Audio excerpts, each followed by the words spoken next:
Dia manusia juga, dia ilahi juga Bang Nyuma. Itu roh itu katanya. Silakan Bang Nyuma. Baik. Suara saya kedengaran baik, Bang? Betul. Jelas menggelegar. Jelas menggelegar. Baik. Begini, kalau berbicara mengenai roh di dalam pandangan Islam itu sudah pasti adalah makhluk. Itu ketika umat Islam berbicara mengenai roh. Sekali lagi saya katakan, berbicara mengenai roh berarti itu berbicara mengenai makhluk. Kalau kemudian ada kata roh di dalam Al-Quran, maka itu harus dikaji lebih dalam.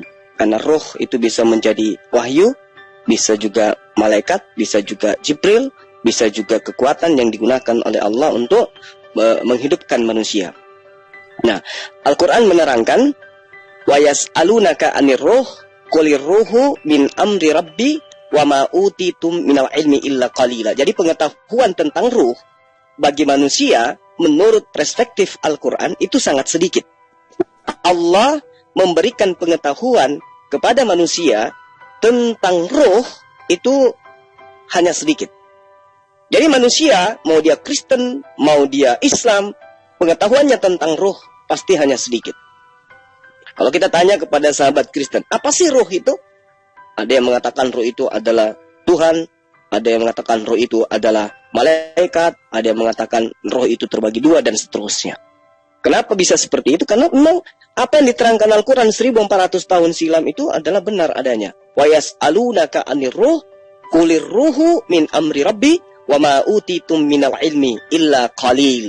Jadi hanya sedikit. Pengetahuan manusia tentang ruh itu hanya sedikit. Nah, kalau sahabat kita tadi mengatakan bahwa ruh itu adalah Yesus, ruh itu adalah Tuhan, dan seterusnya. Kita melihat di dalam perjanjian baru lama misalnya, dalam Kejadian 6 pasal 3. Berfirmanlah Tuhan, rohku tidak akan selama-lamanya tinggal di dalam manusia. Karena manusia itu adalah daging, tetapi umurnya akan 120 tahun saja. Coba kita menggunakan analisa akal terhadap data ini. Di sini diterangkan, Tuhan berfirman, rohku. Artinya kalau Allah mengatakan rohku, ini bisa dimaknai ciptaan Tuhan berupa roh, bisa juga dimaknai utusan Tuhan berupa makhluk halus, bisa juga dimaknai kekuatan atau spirit dari Tuhan yang diberikan kepada manusia. Karena diterangkan, rohku tidak akan selama-lamanya tinggal di dalam manusia, karena manusia itu adalah daging. Yang pasti adalah, roh yang dimaksud di sini bukan Tuhan itu sendiri yang kemudian nuzul ke dalam daging manusia. Artinya, apa yang diterangkan, apa yang saya sampaikan bahwa dalam konsep Islam, roh itu adalah makhluk, ya, makhluk yang digunakan oleh Allah untuk menghidupkan segala sesuatu yang Allah inginkan. Jadi bukan Allah itu sendiri, melainkan adalah makhluk yang kemudian dicipta oleh Allah untuk kemudian diberikan kepada makhluk, diberikan kepada benda mati agar benda itu bisa menjadi hidup. Karena itulah kemudian dikatakan bahwa apa yang diketahui oleh manusia tentang ruh, ya, itu hanya sedikit. Tidak ada kemudian penjabaran. Ibaratkan air, Allah pun bisa mengatakan, ya, kalau kita mau mendefinisikan lebih sederhana, Allah pun bisa mengatakan di dalam data Kejadian 6 nomor 3, rohku, atau airku, atau tanahku, atau udaraku, tidak selamanya di dalam diri manusia, karena manusia itu adalah daging. Sama, airku tidak selamanya tinggal di dalam manusia, karena manusia itu adalah daging. Atau saripati dari makanan-makananku tidak selama-lamanya tinggal di manusia, karena manusia itu adalah daging. Atau oksigenku tidak selama-lamanya tinggal dalam manusia, karena manusia itu adalah daging. Jadi pada prinsipnya, ketika Allah menyebut sebuah pribadi, kemudian disandarkan kepada dirinya, itu bukan dirinya. Seperti misalnya, rumahku. Berarti itu adalah rumah milik Allah, atau rumah ciptaan Allah. Nah, dikatakan rohku, sama halnya seperti itu. Roh dariku, atau roh ciptaanku, atau roh yang berasal daripadaku. Contoh misalnya, kita ambil lagi satu data. Di dalam 1 Samuel 16 nomor 14. Tetapi roh Tuhan telah mundur dari Saul, dan sekarang ia diganggu oleh roh jahat yang daripada Tuhan, yang berasal dari Tuhan. Nah, ini berarti bahwa kalau roh Tuhan itu artinya adalah Tuhan itu sendiri, lalu bagaimana dengan roh jahat? Apa perbedaannya? Sama-sama roh. Satu roh Tuhan, satu roh jahat. Padahal di ayat ini, di data ini, jelas-jelas dikatakan bahwa roh Tuhan telah mundur daripada Saul, dan sekarang dia diganggu oleh roh jahat yang daripada Tuhan. Artinya roh jahat ini juga berasal dari Tuhan. Roh Tuhan berasal dari Tuhan, roh jahat juga berasal dari Tuhan. Karena itulah kemudian mungkin bisa diluruskan lagi kalau dikatakan bahwa roh itu adalah Yesus itu sendiri dan roh itu adalah Tuhan. Karena di dalam perspektif Al-Quran sangat jelas pengetahuan manusia tentang roh itu sangat-sangat terbatas. Jadi kalau ada yang melakukan satu manifestasi dari pemahaman roh, saya katakan pasti mengada-ngada. Dan coba kita buktikan nanti. Demikian untuk sementara. Silakan yang lain. Silakan Pak Joseph Naibaho. Oke. Dikatakan tadi ada roh itu ya, ada roh jahat, ada roh ini. Itu memang betul. Sebab itulah ada tertulis juga di dalam Alkitab. Tidak semua roh berasal dari terang, tetapi ujilah setiap roh. Apakah dia berasal dari terang atau dari gelap? Itu sudah tertulis. Jadi memang roh itu tidak selalu bersih. Tetapi saya bacakan dulu ya. Saya bacakan saja tidak tentang Roh Kudus ini. Roh Kudus oleh roh firman-Nya Allah menciptakan langit dan bumi, memberi napas kepada manusia. Itu Kejadian 1 ayat 2 dan Kejadian 2 ayat 7. Juga di Mazmur tertulis, Mazmur 33 ayat 6 membicarakan tentang roh. Roh Allah juga menggerakkan orang-orang tertentu. Itu tertulis di Hakim-Hakim, juga tertulis di Raja-Raja, juga tertulis Nabi-Nabi dalam Perjanjian Baru. Sering sekali disebut Roh Kudus atau Roh Allah atau Roh Yesus. Nah, itu di Kisah Para Rasul 16 ayat 7 atau Roh Anak Allah. Itu tertulis di Galatia 4 ayat 6. Ia pelaksana kehendak Allah di bumi. Ia sebagai penghibur atau penolong, menunjukkan dan menerapkan karya keselamatan Yesus. Dialah dinamik pekabaran Injil. Ia memberikan kesaksian Allah dan hati orang-orang percaya kepada mereka anak-anak Allah. Tertulis di Roma 8 ayat 15 sampai 6. Jadi itulah definisi yang saya baca dari kamus Alkitab tentang roh itu. Jadi sebetulnya juga Juma juga menjelaskan itu. Kalau dari memahami penjelasannya tadi, itu karena dia menghidupkan juga, itu juga merujuk juga kepada bahwa roh itulah roh yang ilahi. Hanya saja eksistensinya yang roh itu sebelum dia bereksistensi menjadi atau bermanifestasi, yang kata lainnya menjadi wujud, dia tidak dapat dikenal sebab dia adalah roh. Tetapi kalau memang roh itu dikatakan, baik itu roh jahat, roh baik, roh terang, roh gelap, pada mulanya semua berasal dari Allah. Tapi Tuhan tidak menciptakan roh jahat itu sebetulnya ya, kalau menurut pemahaman Alkitab. Tetapi roh teranglah yang dia murtad terhadap Tuhannya, membangkang istilahnya. Nah, dia murtad sehingga dia menjadi roh yang pengikut iblis.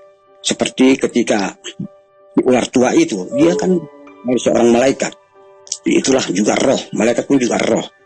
Ketika dia menghujat atau membelakangi Tuhannya, berbalik menjadi iblis itu, mau menyesatkan manusia, si iblis itu ada di dalam Alkitab tertulis juga sekitar sepertiga malaikat surga yang ikut dengan apa itu? Ikut mengikuti jejaknya si ular tua itu, yaitu si Lucifer itu, menjadi pembangkang, yaitu. Nah, tetapi yang menjadi iblis yang paling rajanya itu, ya dari panglima namanya malaikat Lucifer, kalau tidak salah itu, ya Lucifer.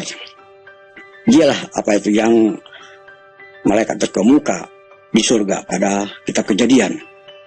Tetapi dia yang membangkang, sehingga karena dia boleh dikatakan semacam kudeta, ingin dia menjadi Allah, ingin merebut kealahannya, Tuhannya. Itulah sebabnya dia, kalau dia sudah menguasai manusia, dia menjadi Allah, sebab manusia yang berketurunan.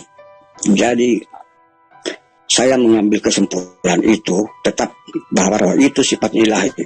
Baik juga dia tadi juga menjelaskan itu, yang memberikan kehidupan adalah roh, berarti dia kan ilahi, sebab roh yang menghidupkan. Oke, saya kira mungkin itu yang penjelasannya ya. Jadi tentang pengertian roh saya sudah bacakan tadi.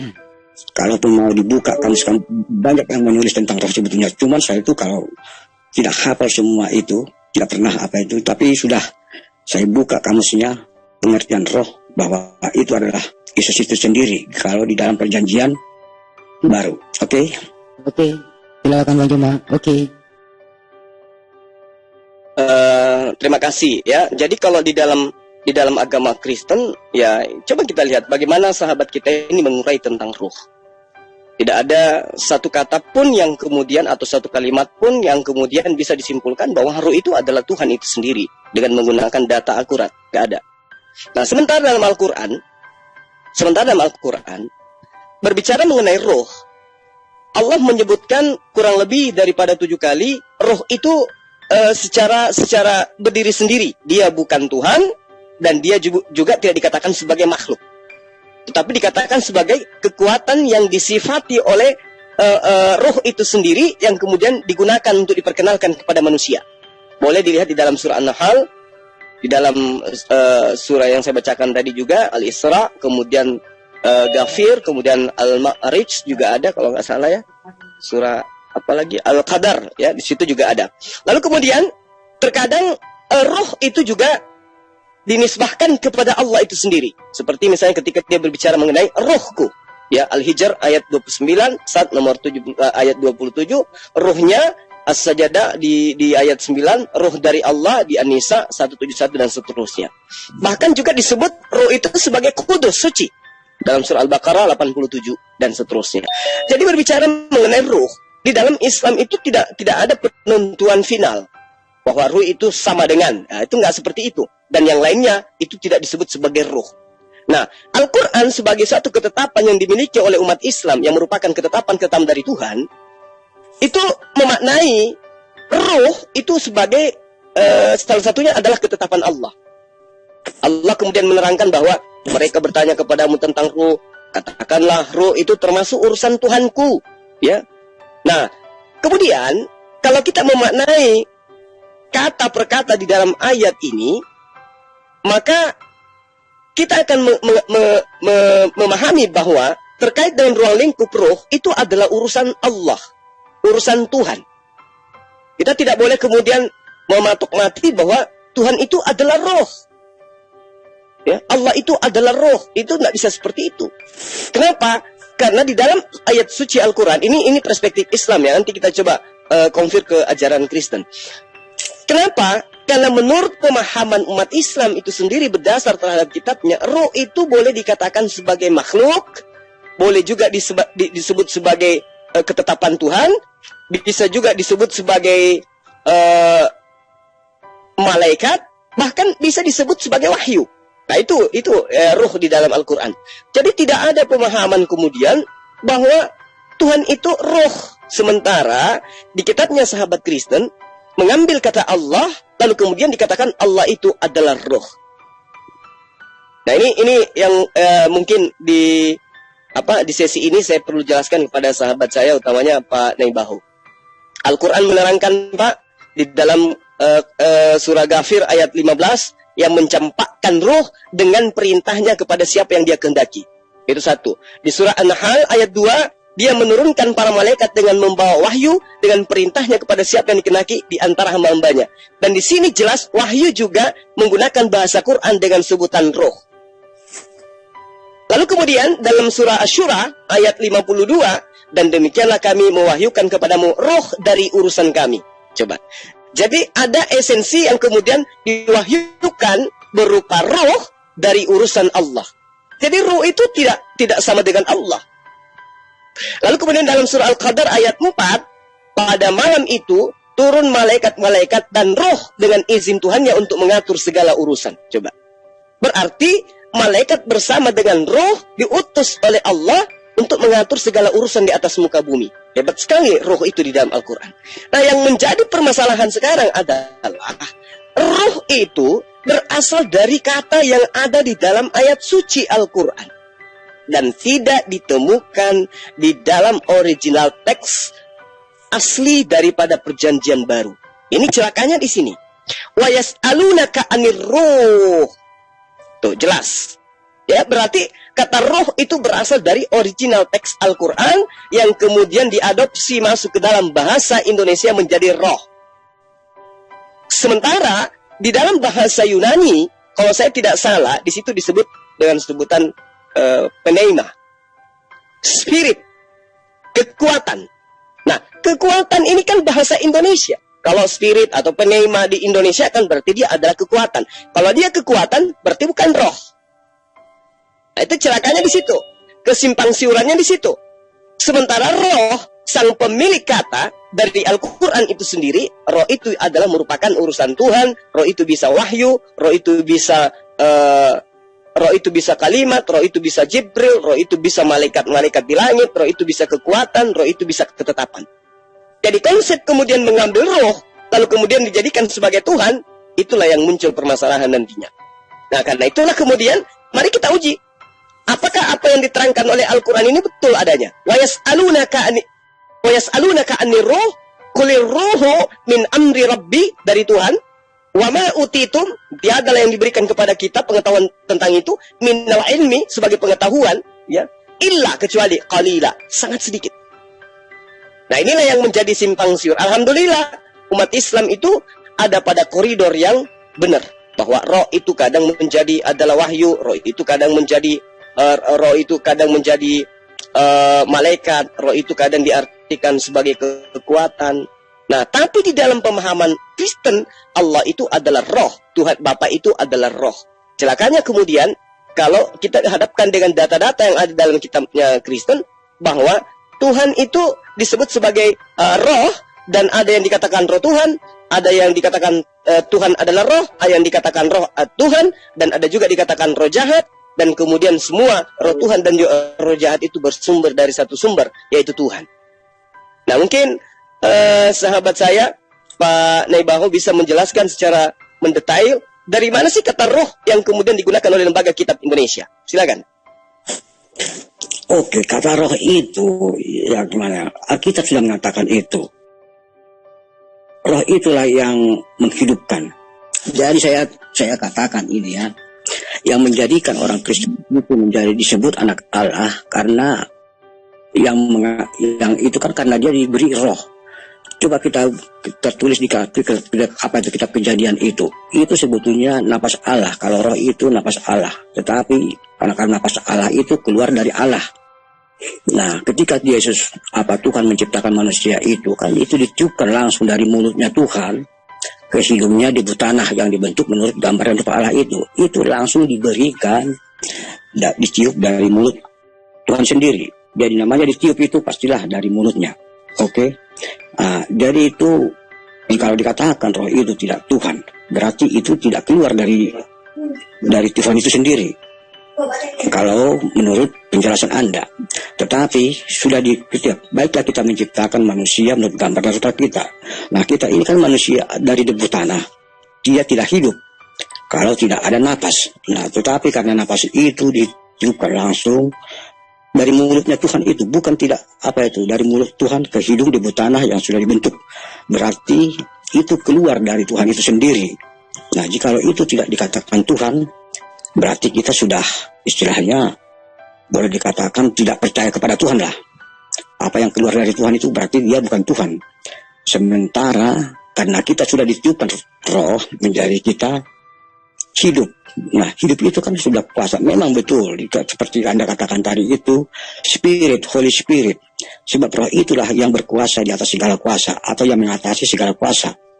Nah, sekalipun Anda mengatakan kadang-kadang roh itu bisa berubah begini, bisa begitu, itu memang itu tidak salah, tetapi harus diuji apakah itu roh yang gelap atau roh yang terang. Seperti tuyul atau yang seperti genderuwo itu pun juga bentuk roh, tetapi itu yang berasal dari yang gelap. Nah, itulah dikatakan tidak setiap roh berasal dari terang, tetapi ujilah setiap roh. Apakah dia berasal dari terang atau gelap? Sebab roh yang dari terang itu pasti menghidupkan. Tetapi kalau roh itu yang berasal dari gelap, dia membinasakan. Iblis itu pun roh. Nah, tetapi roh itu pun juga, dia pun juga Allah bagi para pengikutnya. Itulah sebabnya iblis itu berusaha menyesatkan manusia sebanyak-banyaknya, agar banyak yang percaya kepadanya, mempertuhankan dia. Jadi dia pun roh. Tetapi ujilah apa misinya iblis itu. Iblis itu kan misinya mematikan manusia, membinasakan. Sebab sudah dipermankan, dibutanalah makananmu. Jadi dia mencari manusia selalu sebanyak-banyaknya. Tetapi hati-hati, jangan dia juga mengaku Allah.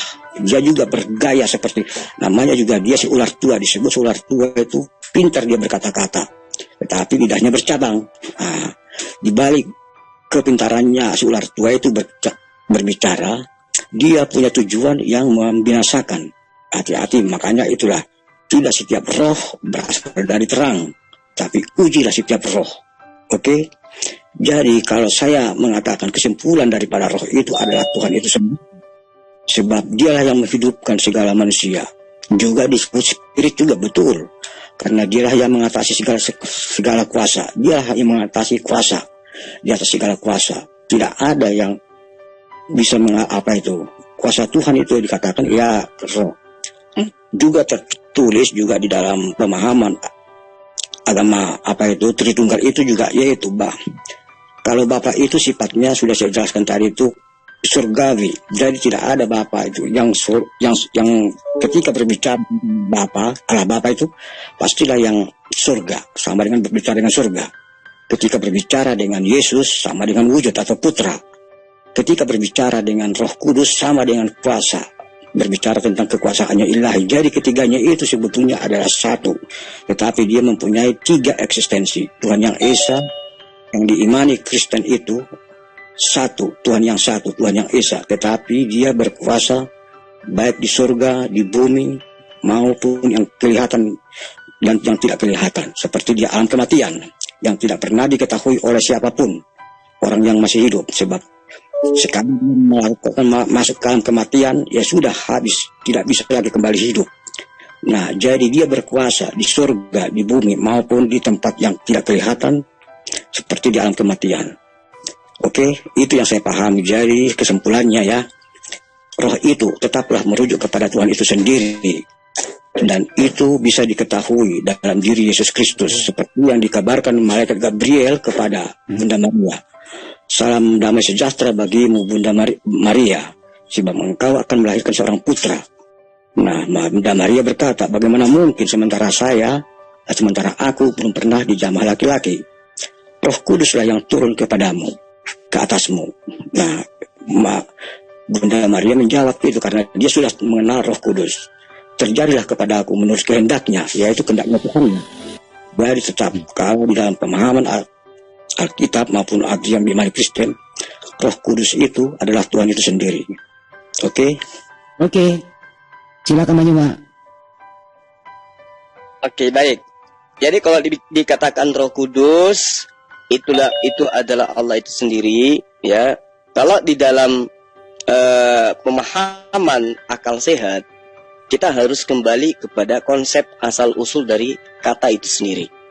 Nah, contoh misalnya, di dalam pemahaman saya, tidak ada pernah saya menemukan kata Rohul Kudus di dalam original teks bahasa Yunani Kitab Perjanjian Baru. Lalu dari mana kata Roh Kudus ini?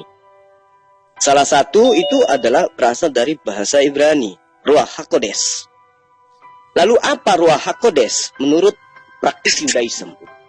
Ternyata Ruach HaKodesh itu sama seperti apa yang diterangkan di dalam Al-Quran. Dia juga adalah makhluk Allah, dia adalah utusan Allah berupa malaikat. Yang kedua, Ruhul Kudus itu ditemukan di dalam Al-Quran. Contoh misalnya, Qul nazzalahu Ruhul Kudus mir rabbika bil haqq. Berarti Ruh Kudus ini asalnya boleh diambil dari Quran, asalnya boleh diambil dari kitabnya Bani Israel, Ruach HaKodesh. Nah, kalau kemudian kita kembalikan, kita dudukkan kata ini pada pemaknaan yang sesungguhnya, maka apa yang diterangkan oleh Al-Quran tentang Roh Kudus, nazzala bihi ruhul amin, berarti merujuk kepada malaikat Jibril. Dia dibawa, diwahyukan oleh Allah, oleh Ar-Ruh Al-Amin. Siapa dia? Dia adalah Malaikatul Jibril. Nah, kemudian Roh Kudus berpindah nih ke dalam kitabnya sahabat Kristen dengan penilaian sendiri bahwa Roh Kudus itu adalah Tuhan itu sendiri.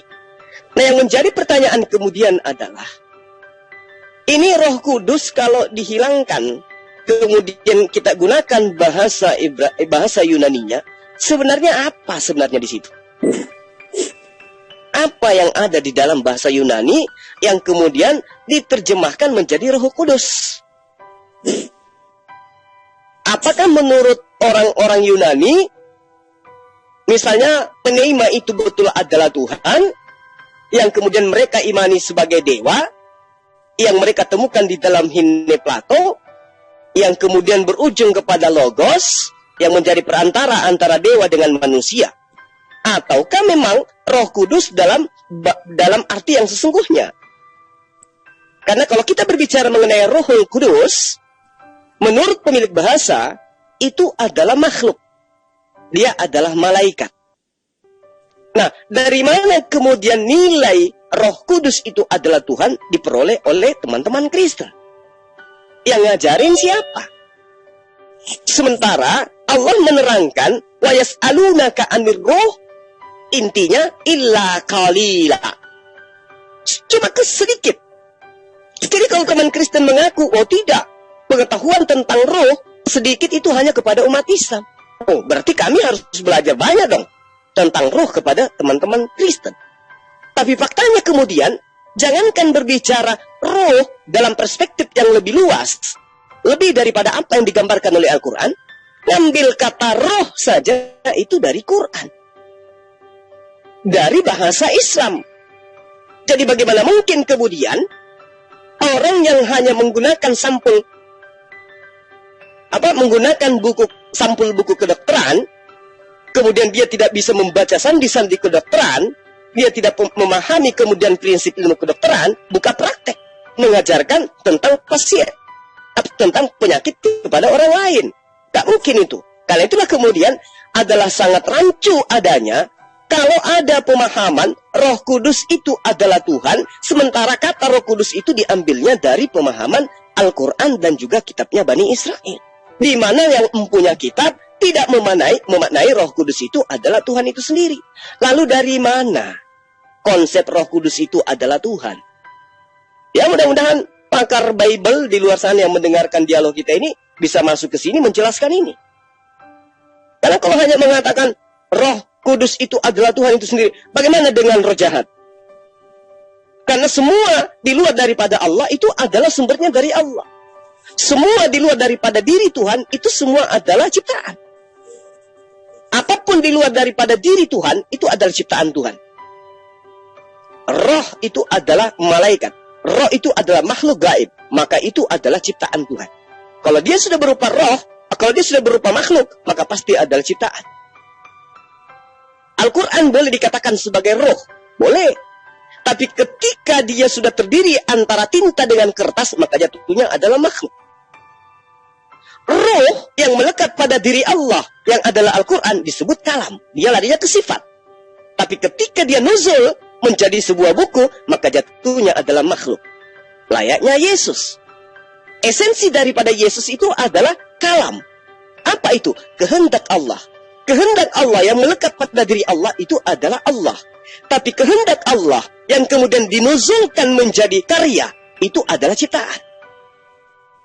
Dan sangat disayangkan, Yesus itu adalah karya Tuhan. Yesus itu adalah ciptaan Tuhan. Karena kenapa?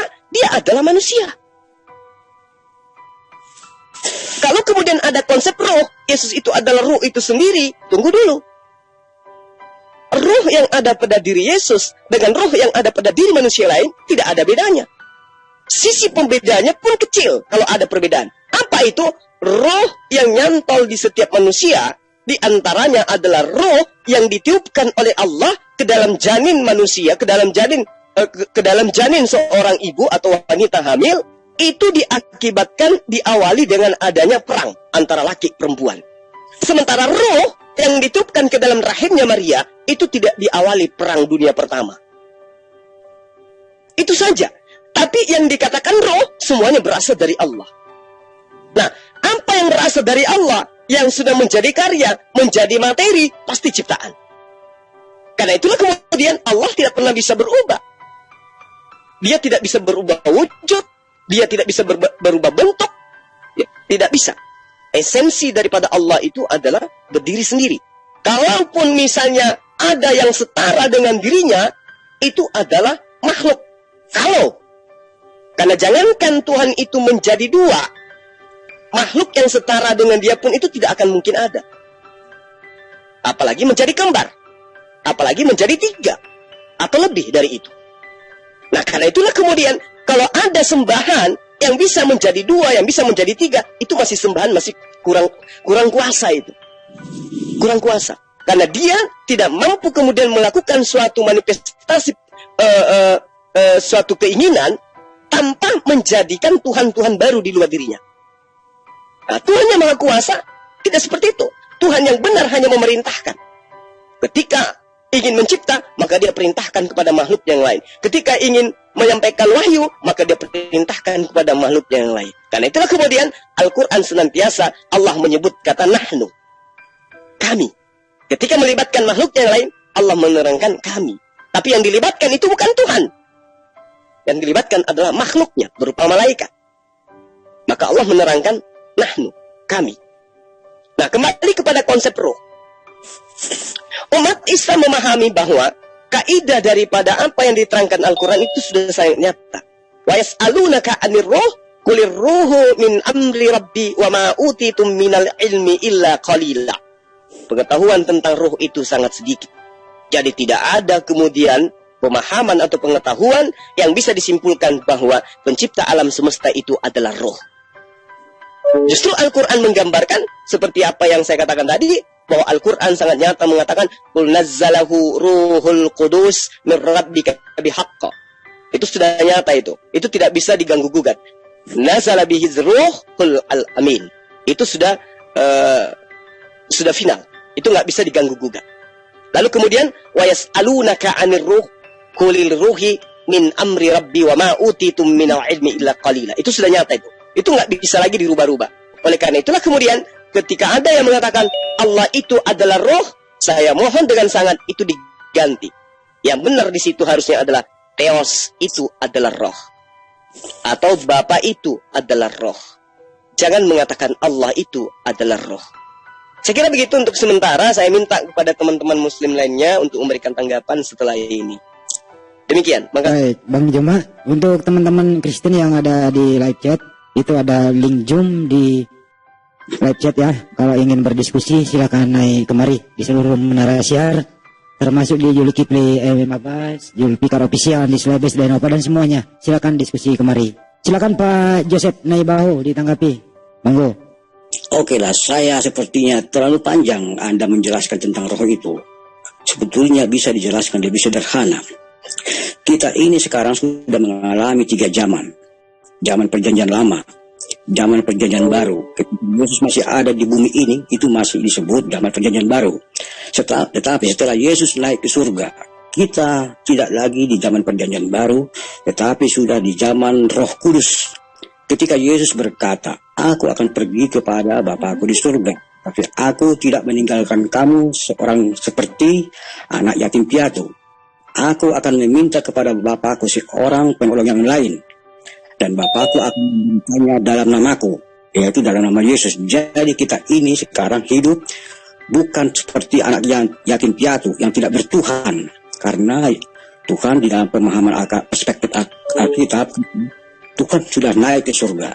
Berarti kita ini kalau tidak ada yang memimpin, berarti kita liar sekarang ini. Itulah yang Anda pahami, saya pahami dari penjelasan Anda. Tetapi Yesus sudah berkata, aku akan pergi kepada Bapakku.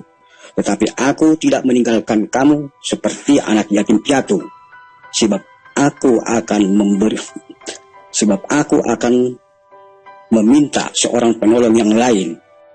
Nah, dunia tidak mengenalnya sebab dunia tidak melihatnya. Tetapi kamu mengenalnya sebab dia ada di dalam kamu. Jadi, para pengikut ajaran Yesus sekarang ini, sekalipun Yesus sudah naik ke surga, tidak pernah seperti yang kehilangan induknya. Tuhan selalu menyertai. Tuhanlah yang menyertai. Dialah yang melanjutkan karya-karya Yesus dalam roh setelah Yesus naik ke surga. Jadi sekarang ini yang percaya kepada Roh Kudus adalah Tuhan. Dia tidak pernah merasa dirinya ditinggalkan oleh Tuhannya, tetap di dalam disertai. Oke, jadi saya tetap mengatakan itu Tuhan itu adalah Roh Kudus, itu adalah Tuhan. Jadi kita ini sekarang sudah ada di zaman Roh Kudus. Setelah zaman Roh Kudus nanti barulah kita masuk ke akhir zaman, masa penghakiman. Anak manusia itu akan datang kembali dengan membawa pedangnya yang bermata dua untuk memisahkan mana yang tidak percaya kepada Roh Kudus dan mana yang percaya. Sebab dia, ya itu tadi, kita nanti akan menerima. Berarti Anda sekarang kan kalau tidak percaya bahwa Roh Kudus adalah Tuhan, Anda sekarang setelah ini tidak, ya seperti anak yatim piatu itu, tidak punya Bapa atau tidak punya Tuhan. Sebaik Tuhan. Nah, itulah penjelasannya. Jadi terlalu Anda menjelaskan tentang roh, asal kata dari roh itu dari mana, dari sini, itu terlalu berbelit-belit. Jadi sekarang itu sudah jelas kita ini ada 3 zaman, ya. Zaman perjanjian lama itu ya zaman itulah zaman yang bernubuat.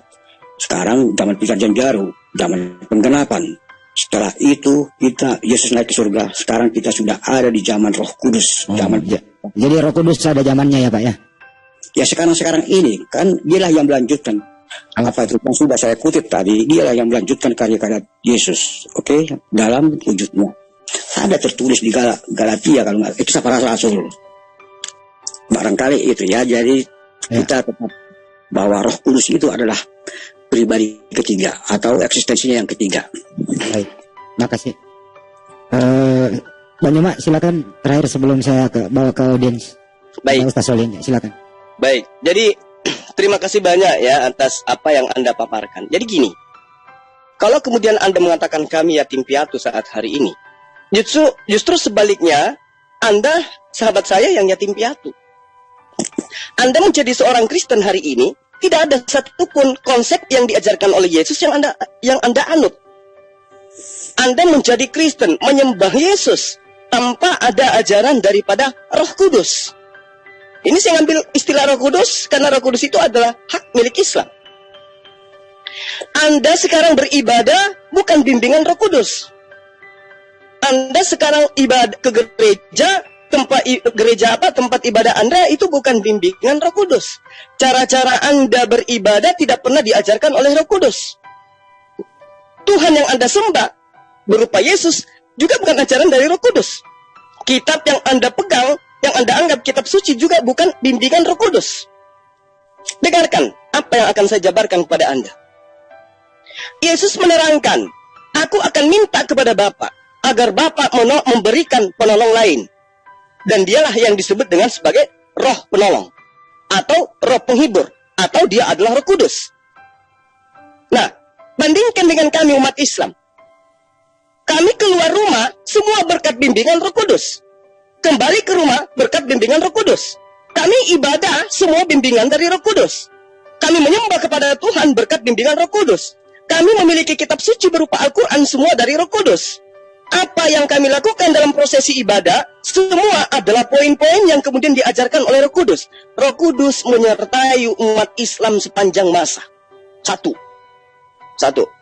Kedua, Yesus adalah merupakan guru.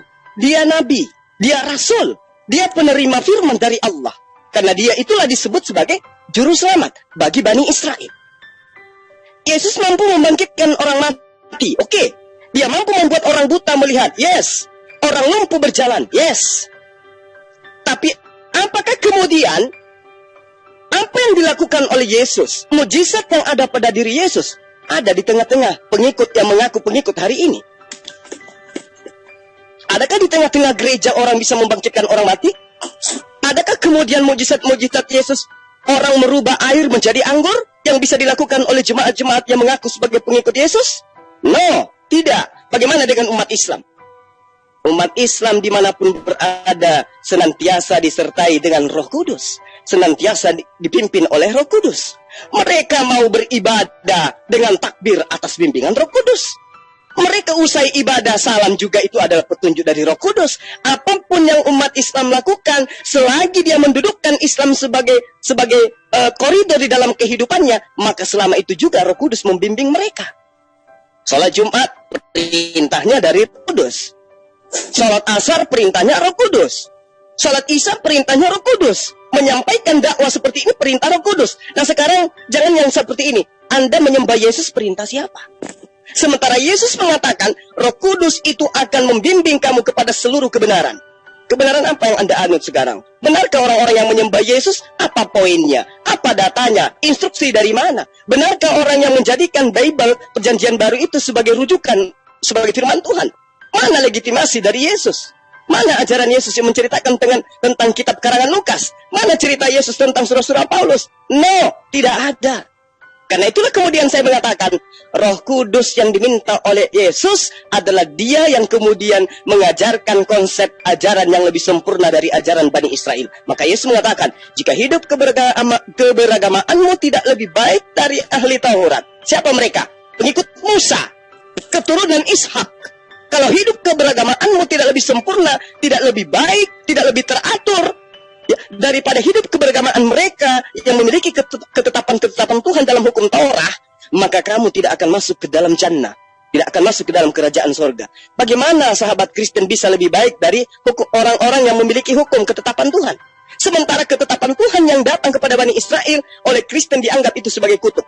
Sehingga mereka harus punya Tuhan junior yang datang ke muka bumi, yang harus mati di atas tiang salib, untuk kemudian menebus mereka dari ketetapan-ketetapan Tuhan yang ada kepada Bani Israel. Sahabatku, saudara Neibaho, saya katakan kepada antum, pada Anda, tidak ada ajaran di atas muka bumi ini yang bersumber dari agama samawi yang mengajarkan bahwa ketetapan-ketetapan Tuhan berupa perintah dan larangan itu adalah kutuk bagi manusia. Justru ketetapan yang diberikan oleh Tuhan melalui perantaraan Nabi, itulah jalan menuju kepada Allah. Sementara konsep agama Anda mematikan semua itu berdasarkan perintah Yesus dalam Galatia 5 nomor 1. Bahwa dengan matinya Yesus di atas tiang salib, maka orang Kristen dimerdekakan dari penghambaan dan dibebaskan dari ketetapan-ketetapan Tuhan. Na'udzubillah, summa na'udzubillah. Sehingga kalau Anda berbicara mengenai roh, sekali lagi saya katakan, Al-Quran menggariskan pengetahuan yang diberikan oleh Allah tentang roh itu hanya sedikit. Alhamdulillah umat Islam, sedikit-dikitnya roh yang diajarkan oleh Allah. Al-Quran memberikan Al-Quranul Karim sebagai penjabaran dari Roh Kudus yang mengajarkan segala sesuatunya yang tidak diajarkan kepada umat terdahulu. Al-Quran, Roh Kudus mengajarkan bahwa roh itu adalah wahyu. Surah An-Nahl ayat 2, Asy-Syura ayat 52. Roh Kudus mengajarkan bahwa roh itu adalah makhluk langit atau malaikat. Al-Qadar ayat 4, An-Naba ayat 38. Roh Kudus mengajarkan bahwa roh itu artinya utusan Allah atau malaikat Jibril. Bisa di dalam surah Maryam ayat 17, Al-Mu'minun ayat 15. Roh Kudus juga mengajarkan bahwa roh itu adalah makhluk yang diberikan pada penciptaan manusia. Al-Quran surah Sad nomor 72 ayat 72, Al-Hijr ayat 29, As-Sajdah nomor ayat 9. Kemudian Roh Kudus juga mengajarkan kepada umat Islam, roh itu bisa artinya pertolongan Allah atau kekuatan dari Allah atau semangat dari Allah. Bisa dilihat di dalam Al-Quran surah Al-Mujadilah ayat 22. Jadi meskipun Allah memberikan pengetahuan yang sedikit tentang roh kepada umat Islam, alhamdulillah konsep roh di dalam ajaran agama Islam itu final, sesuai dengan kebutuhan kemaslahatan hidup manusia. Sementara Anda, mohon maaf sedikit lagi saya katakan, sementara Anda dikatakanlah bahwa di dalam Wahyu 5 nomor 6, roh Tuhan itu seperti hewan disembeli bertanduk 7 bermata 7. Coba. Lalu kemudian diceritakan roh Tuhan itu kemudian bersemayam di atas kerub, di mana kerub itu adalah sosok makhluk yang bertubuh satu, berwajah 4, berwajah lembu, berwajah raja wali, berwajah berwajah singa dan seterusnya. Ini adalah penggambaran kacau balau. Roh itu adalah Tuhan. 1 Samuel 16:14. Roh Tuhan ditarik dari Samuel, kemudian Tuhan mengutus roh jahat kepada Samuel. Nah, kalaupun kemudian Anda diperhadapkan dengan pertanyaan, apa yang membedakan antara Tuhanmu yang adalah roh dan iblis yang juga adalah roh? Apa yang membedakan? Mereka sama-sama roh. Kalau Anda mengatakan Tuhan itu adalah roh, iblis adalah roh, Tuhan Anda yang adalah Bapa atau Theos itu adalah roh. Yang membedakannya yang mana? Nah, ini yang perlu dipahami. Karena itulah kemudian saya mengatakan, jangan mengatakan Allah itu adalah roh, tapi katakan bahwa Theos itu adalah roh atau Bapa itu adalah roh. Saya kira begitu dari saya, ya sahabat saya. Mohon maaf saya harus tegaskan ini supaya kita bisa belajar masing-masing tentang konsep agama kita. Jangan acak adut. Roh Kudus diambil dari Quran, Roh HaKodes diambil dari kitabnya Bani Israel, lalu kemudian dimaknai dengan serampangan. Tuhan adalah roh dan sembahlah Tuhan di dalam roh dan kebenaran. Saya kira begitu. Sementara silakan kepada teman-teman yang bisa menambahkan baik dari Kristen maupun dari Muslim. Demikian, makasih. Makasih. Cuma sebelum ke audiens, saya kembali ke Pak Joseph Naibau dulu. Silakan Pak Joseph. Oke, saya menjelaskan dari keterangannya Pak Juma itu sepertinya simpang siur, acak adut menurut istilahnya ya, acak adut. Nah, Anda mengatakan bersolat itu dipimpin, namanya dipimpin itu berarti kan disertai lah itu. Sementara Anda dan penjelasan Anda mengatakan roh itu adalah bisa malaikat ini, bisa itu, berarti multifungsi lah itu, multi eksistensi. Lebih hebat daripada Tuhan itu sendiri ya. Bisa ini, bisa itu, bukan satu ini. Tetapi roh itu sebetulnya satu. Oke, Tuhan itu Esa. Itulah roh juga Esa. Tidak bisa dimaknai acak-adut seperti itu menurut istilah Anda ya. Sementara jadi roh, sementara jadi Jibril, entah apalah itu ya. Itu terlalu membias kemana-mana. Memang secara penjelasan Anda itu berapi-api seperti ini. Tetapi kalau memang mengerti tentang Roh Kudus itu tidak bisa dilepaskan sang ilahi itu. Anda juga tadi sudah mengatakan yang kedua Allah itu adalah Allah. Sementara Anda punya napas itu, dari mana itu keluar? Dari mulut Tuhan sendiri. Ketika Tuhan menciptakan manusia menurut gambar rupa Allah, kan ditiupkan itu dari mulutnya Tuhan itu sendiri, langsung ke hidungnya debu tanah yang sudah dibentuk menurut gambar rupa Allah itu. Itulah menjadi hidup, itulah menghidupkan roh Allah sendiri. Itu keluar dari Allah sendiri, dari diri Anda, dari diri Allah sendiri, bukan dari ciptaan. Kalau yang ciptaan itu ya manusia yang dibentuk dari debu tanah, itu kan beda. Penciptaan manusia dengan penciptaan seperti alam semesta ini. Kalau Tuhan menciptakan alam semesta ini sifatnya hanyalah berfirman. Hendaklah ada langit dan bumi, lalu difirmankannya. Jadilah seperti yang dikehendakinya itu. Tetapi ketika Tuhan menciptakan manusia, dia tidak berfirman, hanya berfirman. Tuhan tidak pernah menciptakan manusia hanya dengan firman-Nya. Tetapi Tuhan menciptakan manusia juga untuk firman-Nya. Sebab itulah Tuhan menciptakan manusia.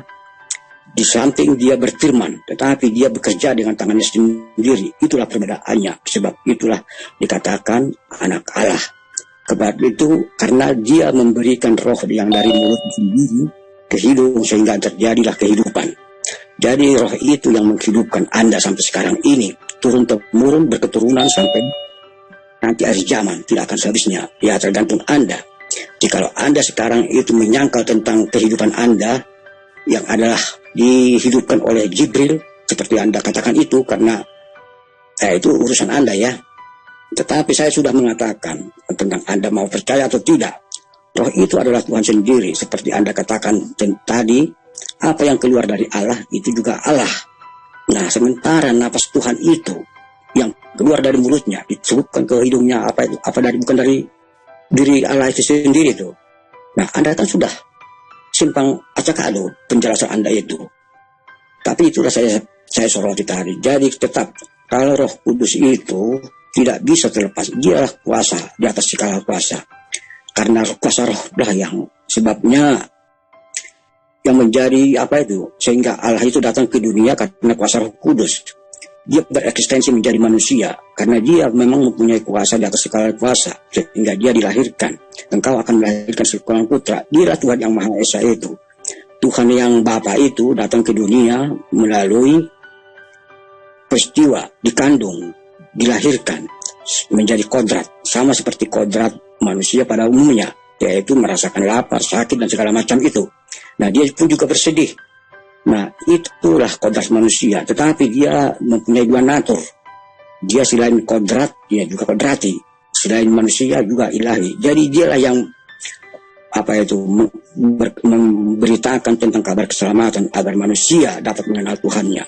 Itulah yang dilanjutkan juga ketika Yesus naik ke surga. Karya-karya Tuhan itulah yang membimbing, mengajar-ajari.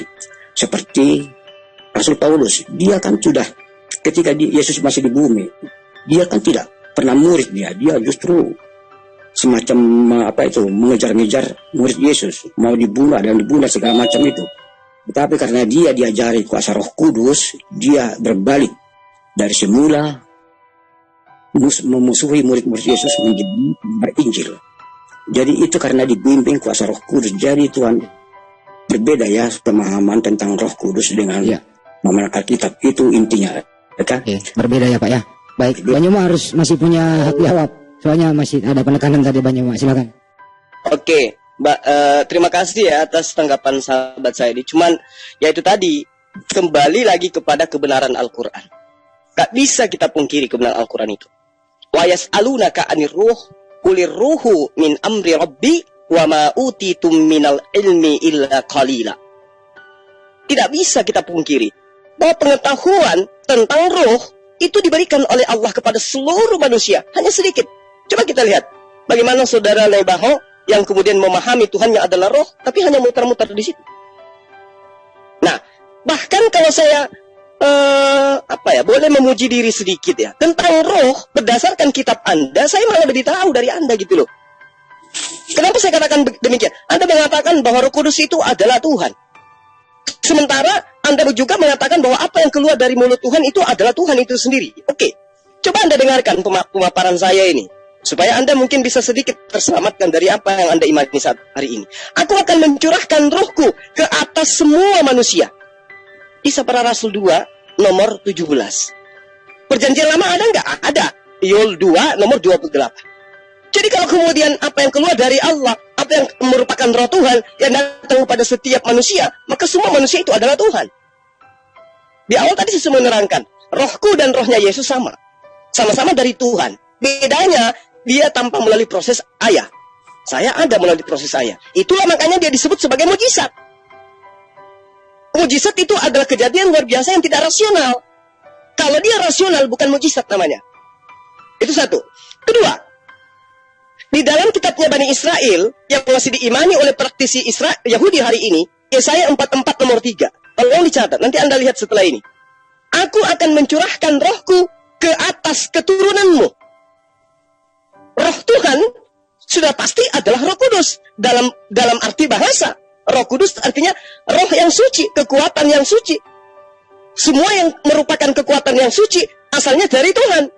Dan kekuatan suci itu, Roh Kudus itu dicurahkan oleh Tuhan kepada keturunan Yesaya. Yesaya 44 nomor 3. Ketiga, Bilangan 11 nomor 29. Tuhan memberi rohnya sehingga hinggap kepada mereka.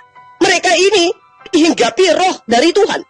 Kalau roh yang dari Tuhan Anda anggap Tuhan, mereka yang ada di kitabnya Nabi Musa, itu semua adalah Tuhan. Keempat, Keluaran 31 nomor 3. Dan telah kupenuhi dia dengan roh Allah. Coba, lagi-lagi lembaga kitab Indonesia dengan berani mengambil roh Allah. Mereka aku penuhi dengan roh Allah. Mereka semua kepenuhan roh Allah, Roh Kudus. Mereka semua adalah Tuhan. Kejadian 41 nomor 38 sampai 39. Yusuf yang penuh dengan roh Allah. Berarti Yusuf adalah Allah. Lalu kemudian ketika Anda mengatakan semua yang keluar dari Allah itu adalah Allah, saya bantu Anda dengan melihat 1 Korintus 11 nomor 12.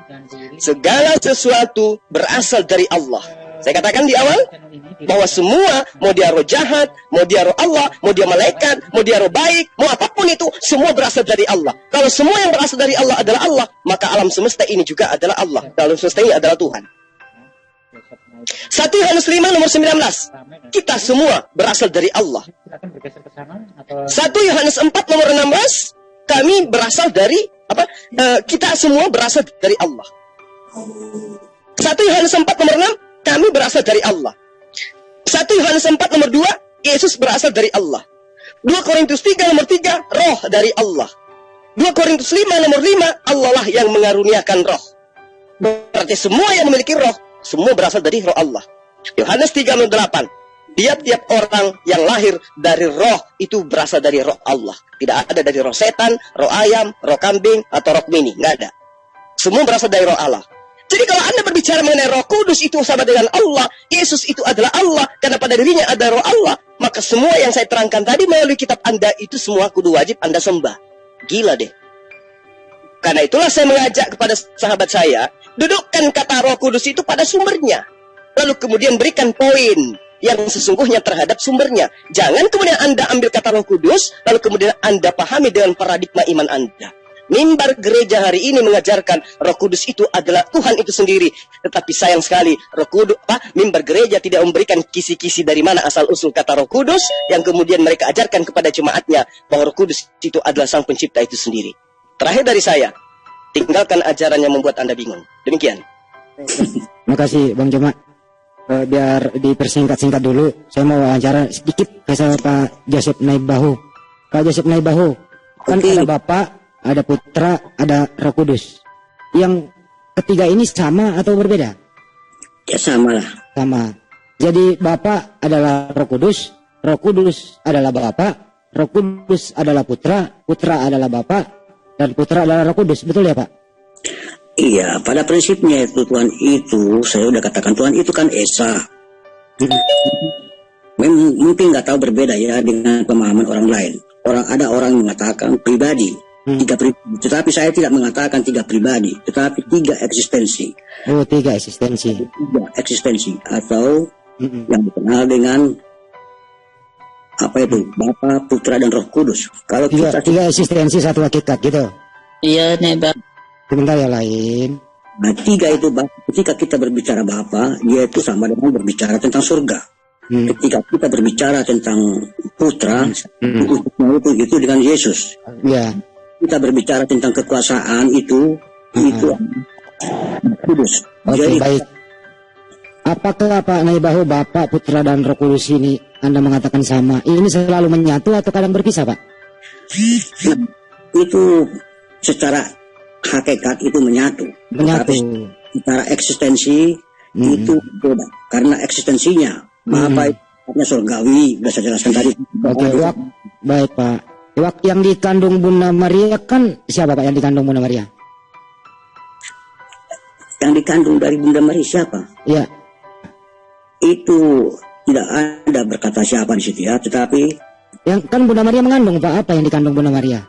Itu engkau akan melahirkan seorang putra. Enggak, saya enggak menanya melahirkan Pak. Ini kan Bapak, Putra dan Roh Kudus. Salah satunya di sini kan dikandung Bunda Maria Pak. Betul ya? Kalau saya mengatakan itu Injil. Yang dikandung Bunda Maria Injil? Iya. Kok ada Injil Pak yang dikandung Bunda Maria? Yang lahir manusia yang dikandung Injil, kok bisa Pak? Lah, karena Injil lah itu kan itulah yang ditulis itu. Karena kalau ketika Yesus apa itu di dalam Alkitab yang ditulis itu Matius, Markus, Lukas itu kan Injil. Jadi bukan Roh Kudus yang dikandung Bunda Maria, bukan? Injil ya, Pak.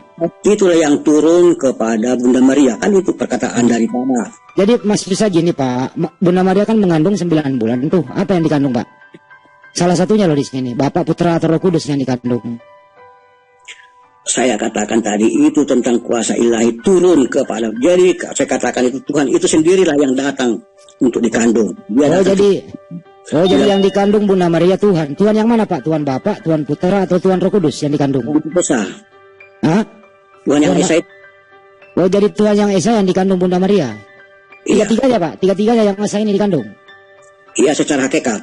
Secara hakikat Bapak dikandung, Putra dikandung, Roh Kudus dikandung, jadi satu semua dikandung gitu. Iya nih Baho, boleh bertanya nih Yang Baho. lain diam dulu, main seruduk, santai, oke? Jadi saya itu sudah menjelaskan tadi, memang itu tidak apa-apa. Nah, ketika kita berbicara tentang Bapak, dengan berbicara tentang surga, Saya nggak ngomong surga Pak, yang dikandung ini loh, biar Bapak bisa nanti membedakan. Seperti yang dijelaskan tadi Bang Juma, Anda kan mengatakan Roh Kudus itu adalah Tuhan itu sendiri, kan begitu. Nah, Roh Kudus ada Putra, ada Bapa. Anda mengatakan Bapa, Putra, Roh Kudus itu sama. Nah, Anda ditanya, kan Bunda Maria pernah mengandung tahu Pak 9 bulan, kan gitu ya? Nah, Bapak tinggal jelaskan apakah ketiga-tiganya ya esensi ini dikandung atau salah satu esensi ini yang dikandung itu loh Pak, maksudnya. Dari Oke, saya tadi tidak mengatakan eksistensinya yang 3. Ya. Jadi keberadaannya dia Bapa, ketika dia berbicara tentang Bapa itu pasti berbicara tentang surga. Tetapi Saya ngomongin surga Pak, ngomongin kandungan Bunda Maria ini loh Pak, isinya apa itu loh? itu yang dikandung itu kuasa Roh Kudus lah, kuasa dikatakan kuasa. Iya apa, bukan prosesnya Pak, apa yang dikandung? Roh Kudus kah, Putra kah, Bapa kah, atau tiga-tiganya gitu loh Pak? Yang kalau menurut kita ya. hanya Kalau yang lain sebentar jangan. engkau akan melahirkan seorang putra, jadi seorang putra. Jadi putra yang dikandung. Betul, kalau dari sudah kita menurut seperti itu. Artinya kalau putra ya yang dikandung, artinya pernah berpisah Pak. Jadi kadang menyatu, kadang berpisah gitu loh Pak. Anda mengatakan tadi selalu menyatu gitu. Oke, secara eksistensi berpisah. Ya berpisah emang Pak. Gitu loh. Artinya satu di surga, satu dikandung, Roh Kudus melayang-layang di atas permukaan air gitu loh Pak. Kan gitu. Melayang-layang di atas air mana? Saya tidak mengatakan belum. Waktu Yesus dibaptis itu loh Pak di Sungai Yordan. Inilah anakku yang kukasihi, kepadanya lah aku berkenan. Terus ada Roh Kudus melayang-layang Pak, seperti burung merpati itu loh Pak. Kalau yang melayang-layang di atas permukaan air itu di Kejadian 1 pasal 2, pasal 1 lah gitu loh. Jadi sekarang begini Pak, ini selalu berpisah loh Pak. Gitu loh. Nah kalau Anda mengatakan ini selalu menyatu, Bapak harus konsisten, artinya adalah yang dikandung Bunda Maria, Bapa, Putra, dan Roh Kudus. Jangan saat kejepit dalam kandungan, Anda pisahin gitu loh. Saat Anda ingin happy menjelaskan Roh Kudus, Anda selalu menyatakan bahwa Roh Kudus itu adalah Tuhan itu sendiri. Ini kan standar ganda Pak gitu loh. Nggak tahu sih apa istilah standar ganda itu kan istilah Anda, tapi yang jelas itu Bapak itu tidak pernah dikandung. Terus yang dikandung yang mana Pak? Nah, yang kandung yang mana? Saya tidak bacalah itu, ambillah itu. Begini Pak ya, kan ini kan tadi Bapak udah jelaskan ayatnya bahwa Gabriel datang menemui Bunda Maria, engkau akan mengandung. Kata Bunda Maria, bagaimana mungkin aku bisa mengandung? Aku ini masih perawan, belum pernah disentuh laki-laki lain. Kan begitu. Nah dengan kuasa Bapa, Roh Kudus datang. Hamillah Bunda Maria. Pertanyaannya, Roh Kudus datang, apakah Roh Kudus ini masuk lewat ubun-ubunnya Bunda Maria sesuai logat Tambuna langsung hamil? Atau memang karena Bapak hanya berkata? Gitu loh Pak maksudnya. Saya hanya menjawab menurut perkataannya. Baca di Yohanes 3. Apa itu Pak Yohanes 3? Yesus kepada Nikodemus. Apa itu Pak? Dia datang bertiup dari mana, hendak pergi kemana, engkau tidak tahu. Nah, jika Yesus berkata, yang datang dari roh dan akan pergi kemana, engkau tidak tahu. Jadi jika Anda mendalam roh, nah Anda tidak akan bisa. Sebab tentang pengetahuan roh bukan urusan manusia. Kalau pengetahuan tentang roh bukan urusan manusia, kenapa Anda sebagai manusia begitu pinter, begitu jelas tadi menerangkan tentang roh? Padahal ini menurut Anda sulit untuk dijelaskan oleh manusia. Hanya pengetahuan sedikit tentang roh itu, kata Bang Yuma. Kenapa Anda mengetahui lebih banyak? Gitu loh. Jadi yang Anda tanyakan apanya? Ya saya tanyakan apa yang dikandung Bunda Maria, roh kah, putra kah, bapak kah, atau tiga-tiganya? Ya dikandungnya Roh Kudus itu. Roh Kudus itu berarti berpisah, Bapak dan Roh Kudus. Secara hakikat, secara eksistensi. Berarti Roh Kudus kan Tuhan juga Pak. Jadi Bunda Maria mengandung Tuhan. Ya terserahlah Anda memahami seperti itu ya. Enggak, saya tanya ke Bapak, saya nggak memahami, saya nggak mau berpendapat di sini gitu loh. Pertanyaan itu di luar tidak ada tertulis. Jadi Anda kan bertanya secara asumsi. Enggak, bukan asumsi Pak. Bapak mengatakan Roh Kudus itu adalah Tuhan. Sedangkan yang dikandung Bunda Maria adalah Roh Kudus. Artinya Bunda Maria mengandung Roh Kudus Pak. Namanya dia itu katakanlah ambil aja apa itu bacalah kitab tentang percakapan. Ya, kalau mau saya luruskan gini ya Pak ya, kalau Bapak nggak mau mengakui Bunda Maria mengandung Tuhan, baca Lukas 2 ayat 11, pada hari ini telah lahir bagimu juru selamat Kristus Tuhan di kota Daud. Artinya pada waktu sensus itu hanya Yusuf dengan tunangannya Bunda Maria berdua saja. Bunda Maria tidak mendapatkan kamar, sehingga Bunda Maria melahirkan di kandang domba ditemani tunangannya Yesus. Artinya bukan suaminya Pak. Lahirlah Tuhan di kota Daud waktu itu. Tidak ditulis tanggal 25 tapi diadakan tanggal 25. Artinya Bapak harus mengakui bahwa Bunda Maria mengandung Tuhan, terus Bunda Maria melahirkan Tuhan. Ayatnya ada gitu loh Pak. Lalu? Bapak setuju nggak Pak? Bunda Maria mengandung Tuhan dan Bunda Maria melahirkan Tuhan? Tidak ada tertulis mengandung Tuhan. Melahirkan Tuhan? Melahirkan Tuhan juga tidak ada tertulis. Saya bacain ayatnya Pak. Lukas 2 ayat 11, pada hari ini telah lahir bagimu juru selamat Kristus Tuhan di kota Daud Pak. Telah lahir bagimu? Iya, telah lahir bagimu. Saya ulang lagi Pak. Saya hafal ayatnya ya. Saya nggak berani diskusi dengan teman Kristen kalau kita nggak tahu ayat Bible Bapak gitu. Telah lahir bagimu pada hari ini, telah lahir bagimu juru selamat Kristus Tuhan di kota Daud. Gitu loh Pak. Artinya Bunda Maria melahirkan Tuhan. Nah, Anda mengartikan seperti jadi gimana ya? Ayatnya yang ngomong begitu Pak, bukan saya yang ngarang ayatnya Pak. Itu dikatakan oleh teman-teman di screen dibantu biar Pak Joseph paham. Tadi ya. saya sudah bilang, tinggal Silakan, apa yang buat Anda bingung gitu. Ini sekarang sudah bingung. Nah, sebetulnya bukan ada yang bingung, tetapi kita membuat mengarang-arang itu mengandung Tuhan. Lanjutin Pak. Tapi udah Bang, udah. Ada pembicaraan. Abang lah yang lanjutin. Ya. Jadi gitu aja. Sebentar Pak. Jadi gitu aja Pak Yosef, bahwa kalau Anda saya ini nggak ada pemaksaan loh di sini ya Pak Yosef. Saya juga hargai Bapak bisa main kemari gitu ya. Jadi tidak ada pemaksaan. Kita Muslim di sini, termasuk guru saya Bang Juma itu.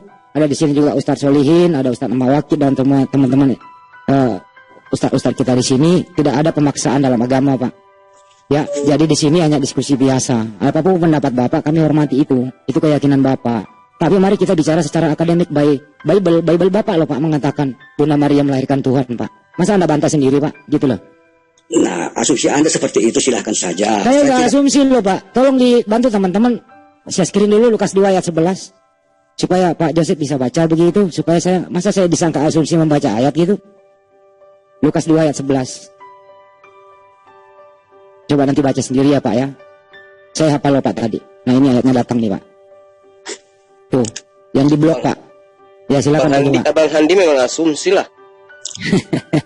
Itu bukan Tuhan, itu salah tulis itu Bang. Itu harusnya Tuhan. Bacakan. Saya bacain Pak ya. Hari ini telah lahir bagimu juru selamat, yaitu Kristus Tuhan di kota Daud. Harusnya Tuhan kan di situ Bang, bukan Tuhan, iya kan? Iya betul. Sebagaimana Yohanes 13, kamu memanggil aku guru dan Tuhan. You call me teacher and Lord, gitu loh Pak. Jangan ditambahin, Bapak ini semuanya korban Leidecker sih dari Belanda ini gitu loh. Sorry Pak, saya nggak. Mungkin ada temannya si atas nama Bang Deka itu, mana tahu ada temannya mau bantu. Ya bisa jadi kalau ada. Itulah Pak. Berpikir lagi lah ya Pak ya. Kami sekali lagi kami Muslim tidak mau berbicara tanpa ada landasannya. Gak boleh. Semua ada di Bible Pak, gitu lah Pak. Oke lah, kalau asumsi memang saya itu tidak bisa menjawab itu ya. Ini bukan asumsi Pak, ayat Pak. Aduh, jangan tuduh saya asumsi. Boleh saya bertanya Bang Handi? Boleh, tapi saya kembali dulu ke Bang Juma. Silakan Bang Juma. Tambahin dikit. Iya, jadi sedikit Bang dari saya ya. Jadi bahwa kita ini umat Islam, memahami pengetahuan kita tentang ruh itu memang sedikit. Nah, hari ini juga sahabat Nebaho juga harus memahami itu, bahwa oh iya ya, ternyata apa yang diterangkan oleh Al-Quran, pengetahuan kita tentang ruh itu hanya sedikit memang.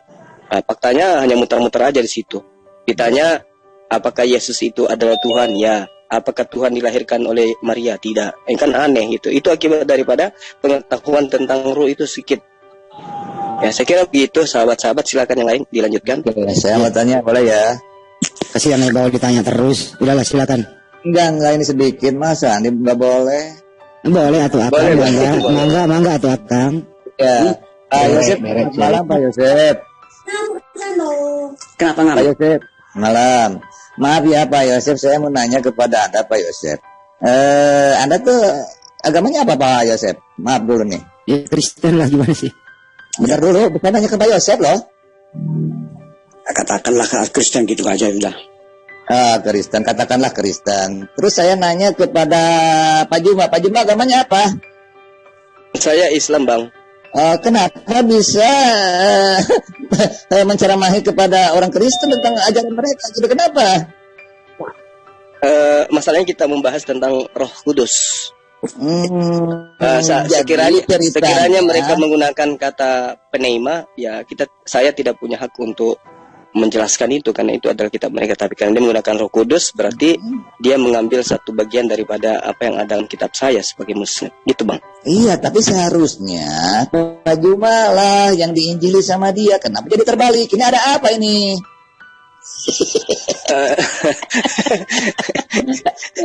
Udah.